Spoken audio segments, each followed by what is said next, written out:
guys, Brian here from Thumper Fab. Today I'm going to walk you through installing our new box Nerf Rails for your Kawasaki Ridge. For the first step, we're going to remove the front kick panel, as the indentions which mark where we need to drill our holes are on the inside of the plastic panel.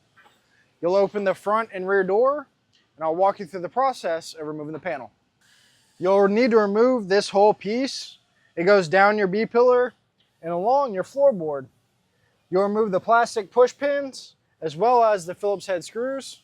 Once we get it removed, I'll show you where to drill your holes and we'll reinstall it.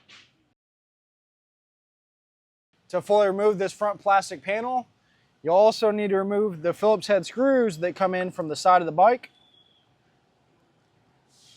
They typically are pretty tight, so you want to make sure that you have a firm grip on the screwdriver before you try and back them out so you don't strip them.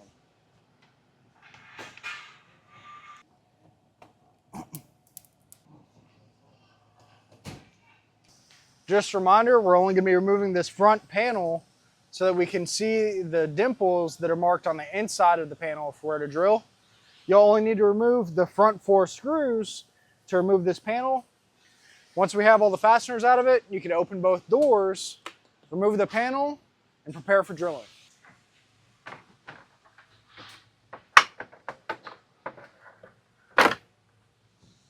Here you can see the inside of our front plastic panel. You'll have a dimple located here, as well as here. We'll drill these dimples out using a 1-inch hole saw to prepare for installation of our Nerf Rails. We'll now use our 1-inch hole saw to drill the marked dimples on the inside of our front plastic panel. You can start your centering bit in the dimple and drill nice and slow. Try and make your hole as straight as possible.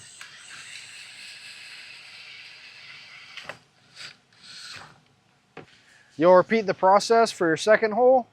Center your drill bit on the dimple and drill nice and slow. You want to get your hole as straight as possible. Once you make it all the way through, you can pull your hole saw back out of the plastic panel.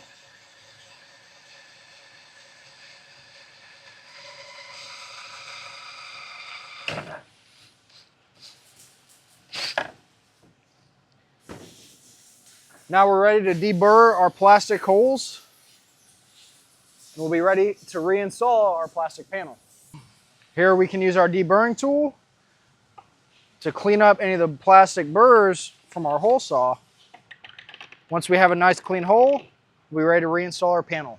With our holes drilled in our front plastic panel, we can go ahead and reinstall it on the vehicle.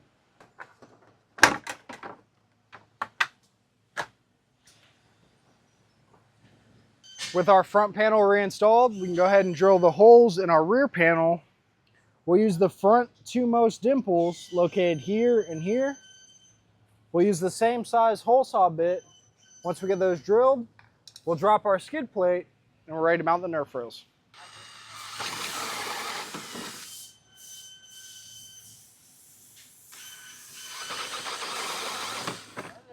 For the next step, we'll take the fasteners out of the skid plate for the first and second row of fasteners on the driver's side, as well as the Phillips head screw in the front wheel well.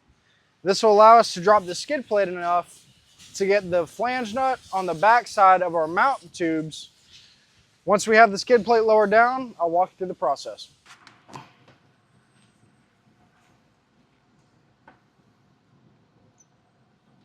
With our front Phillips head screw removed, I'll use our 10mm socket and remove the first and second row of fasteners that hold the skid plate to the driver's side. The bolts will have a metal washer underneath that you'll want to save, as they'll be reinstalled on the Nerf Rail side.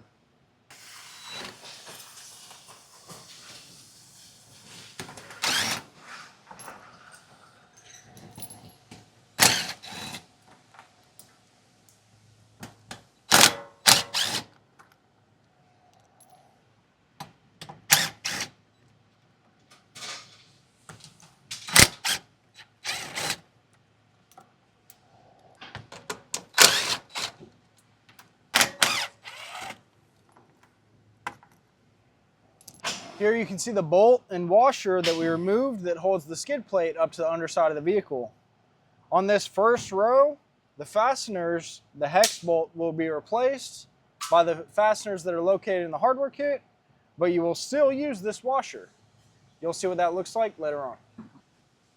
Here you can see the mount brackets that'll fasten our Nerf rails to the vehicle, as well as our long spacer tube and our M10 by 110 millimeter flange head bolts. You'll slide the bolt through our mount brackets before sliding the spacer tube over the bolt, and you'll slide the whole assembly into the holes that we drilled. This spacer will slide into holes in the frame that were right behind where we drilled our hole. Once you have the whole assembly fully inserted, we can cap it off with our M10 flange nylon lock nut on the inside of the frame. This is why you had to drop your skid plate, so that you can get access to the nut side of our fastener. You can go ahead and tighten this up. Just to note, when you're tightening this, you want to make sure that this flange of the mount bracket is parallel with the floor. You won't be able to reach this nut side of the fastener once the Nerf rails are fully installed.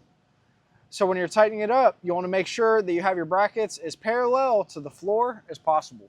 With our front mount bracket installed, we'll repeat the process for our other 3 drilled holes, and we'll move on to the next step. With our mount brackets installed, we can go ahead and reinstall our OEM fasteners on the second row of our skid plate. As a reminder, this first row furthest out from the center of the bike will be replaced with the fasteners in your hardware kit. With our second row of skid plate fasteners reinstalled, we can go ahead and rest our lower body for our Nerf rail on top of our mount brackets. You'll want to make sure the lower edge of your Nerf rail is underneath the skid plate. So you'll come up, grab the end of the skid plate before sliding over our mount brackets. If you end up on the top side of the skid plate, that's okay. You can always readjust it from the bottom before installing all your fasteners. Here you can see the hardware we'll use for our skid plate. This metal washer will go in between the Nerf rail and the skid plate, and then we'll replace the OEM hardware with our M6 button flange screws. You'll want to start all the lower skid plate bolts loosely until we get all our mount brackets, our top Nerf rail body, and our rear cap fastened. We won't tighten up the skid plate bolts.